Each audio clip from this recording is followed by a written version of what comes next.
Hello friends, कैसे हैं आप लोग। उम्मीद है कि आप लोग अच्छे होंगे। आज के हमारी सीरीज का नाम है टोकन आके पार्ट नंबर 8। एपिसोड के स्टार्टिंग में यहाँ पर एक अजीब सा क्रीचर आ चुका होता है, लेकिन यह क्रीचर काफी अलग है। इसका हाथ एक पैरासाइट जैसा है। सातानामी उस क्रीचर पर अटैक करने के लिए जाता है, लेकिन ये क्रीचर साइड हट जाता है, जिसके बाद वो अपने हाथ से सातानामी के ऊपर अटैक कर देता है।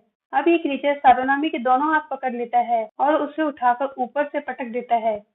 उसके बाद ये क्रीचर सादानामी को इधर उधर फेंकने लगता है, जिसके बाद सादानामी को काफी चोटें आती हैं। सादानामी के साथ ये सब कुछ किरियामा भी देख रहा होता है और चुपके से किरियामा कहता है, अगर किसी ने अभी सादानामी को नहीं बचाया तो सादानामी खत्म हो सकती है, इसलिए अब उसे क्या करना चाहिए। किरियामा सोच रहा होता है कि उसके सामने जाने का कोई मतलब नहीं होगा। उसके बाद अगला सीन किरियामा की एक क्रश थी, जिसका नाम था लुलू। किरियामा कहता है लुलू के सामने उसको बिल्कुल भी किसी भी चीज से डर नहीं लगता था। किरियामा एक बहुत छोटे से शहर में पैदा हुआ था, जहाँ पर बहुत सी डीमंस इंसानों के बीच छुप कर रहते थे। किरियामा को लुलू के साथ डांस करने में बहुत मजा आता था। वह लुलू के साथ हर एक पल को एंजॉय करता था, लेकिन इसके बाद किरियामा बताता है कि लुलू को कोई बीमारी हो रखी थी और वह किरियामा की तरह एक डीमन ही थी। उसको नॉर्मल इंसानों के हॉस्पिटल में नहीं ले जाया जा सकता था। किरियामा जो है लुलू को चेकअप कराने के लिए एक टाउन में डीमन डॉक्टर से करवाया करता था। किरियामा लुलू को हमेशा ये कहता था कि वह सब कुछ मिलकर ठीक कर देंगे, लेकिन एक दिन मोमोतोरो एजेंसी वालों ने उनके टाउन में रेड मार दी।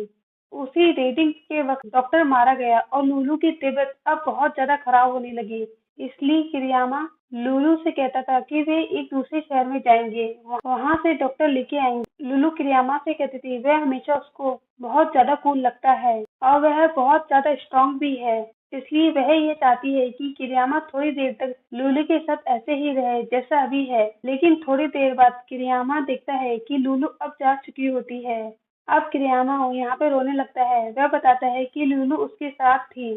लुलू के जाने के बाद वह बहुत ज्यादा स्ट्रांग था। लुलू के जाने के बाद वह बहुत ज्यादा दुखी रहने लग गया। रातों को नींद आना बंद हो चुकी थी। उस दिन के बाद किरियामा पहले जैसा नहीं रहा। लुलू के बिना किरियामा खुद को एक नंबर का यूजलेस समझने लगा। लेकिन अचानक से उसको याद आता है कि लुलू के जाने से पहले उसने कहा था कि वह बहुत ज्यादा कूल है। दूसरी तरफ वही क्रीचर सदानामी के ऊपर अटैक करने वाला होता है, लेकिन उसी वक्त किरियामा सदानामी को बचा लेता है। किरियामा कहता है कि अगर लुलू ये सब देख रही होगी वह बहुत ज्यादा डिसअपॉइंट होगी। किरियामा कहता है कि सदानामी ने उसके लिए बहुत ज्यादा फाइट करी है। किरियामा ये भी कहता है कि अगर वह दोबारा लुलू से मिलेगा तो उससे ऐसे तो नहीं मिल सकता और उस चीज के लिए उसे बहुत ज्यादा अचीवमेंट करनी पड़ेगी। किरियामा को ये सब करते हुए उसे बहुत ज्यादा डर लग रहा होता है, लेकिन वो फाइनली अपने ब्लड का मैनिपुलेशन यूज करता है और वो अपने ब्लड से लुलू को क्रिएट कर लेता है। किरियामा लुलू से कहता है कि क्या उसके साथ रहेगी, क्योंकि ये चीज बिना उसके नहीं कर सकता। किरियामा देखता है कि जो उसका डर है वह खत्म हो चुका है। किरियामा अब यहाँ पे बहुत ज्यादा कॉन्फिडेंट दिखाई देता है और उसका लुक पूरी तरह से चेंज हो चुका होता है। अब यहाँ पे वह डांस करने लगता है, तभी क्रीचर उसके ऊपर अटैक कर देते हैं। किरियामा को यहाँ पे एक सेकंड भी नहीं लगता कि वह एक ही अटैक में उस क्रीचर को खत्म कर देता है, लेकिन वह क्रीचर फिर से उठ जाता है और किरियामा उस क्रीचर से कहता है कि अभी वह बहुत ज्यादा स्ट्रांग फील कर रहा है क्योंकि उसके साथ अभी लुलू है। वह ये बताता है कि वह कभी भी इतना स्ट्रांग नहीं था, वह बस दिखावा करता था स्ट्रांग होने का, लेकिन तब भी लुलू ने ये सब कुछ देखकर उस पर भरोसा किया।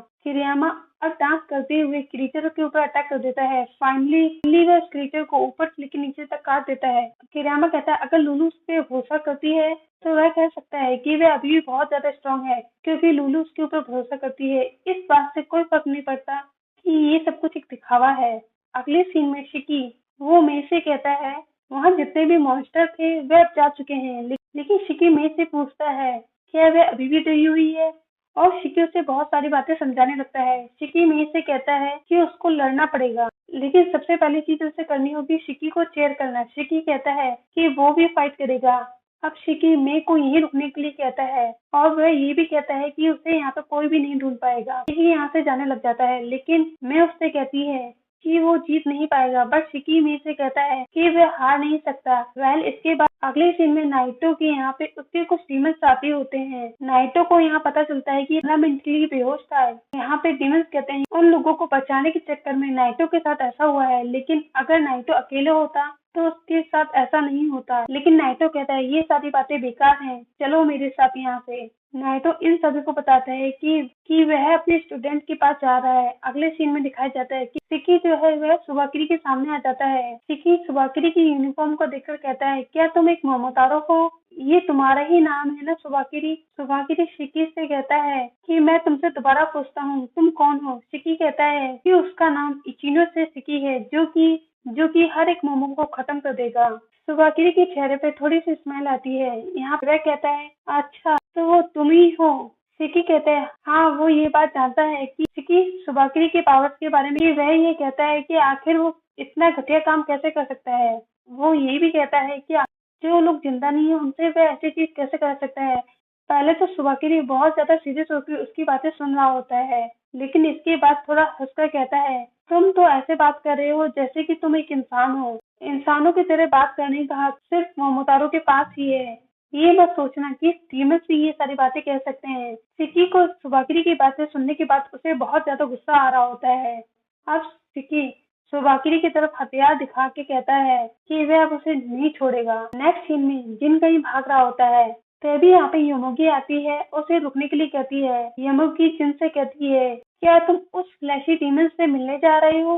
अगर ऐसी बात है तो मैं बता दूं कि सुबाकिरी ने उसको पहले ही खत्म कर दिया है। और क्या ये बात सुनकर तुम इस चीज पे गुस्सा हो रहे हो?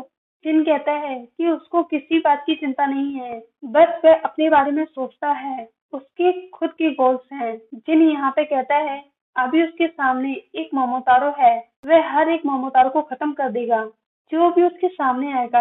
यमोगी भी कहती है कि वह भी हर एक डीमन को खत्म कर देगी। अब जिन यहाँ पे अपना ब्लड मैनिपुलेशन का यूज करता है यमोगी पर अटैक करने के लिए, और जिन अटैक करता है, जिन अटैक तो करता है लेकिन उसके अटैक का कोई भी असर नहीं होता यमोगी पर, क्योंकि उसने अपनी बैक्टीरिया की शील्ड क्रिएट कर ली थी पहले ही। दूसरी तरफ यहाँ पे सुबाकिरी सिकी के हथियार के ऊपर एक चाकू करके मारता है जिससे उसका हथियार नीचे गिर जाता है। सुबाकिरी सिकी से कहता है क्या तुमने मुझे पागल समझा है? क्या तुम मेरे साथ मजाक कर रहे हो? तुम इस खिलौने के साथ मेरे से लड़ोगे? मैं जानता हूँ कि तुम्हारा खून इतना कमजोर नहीं हो सकता।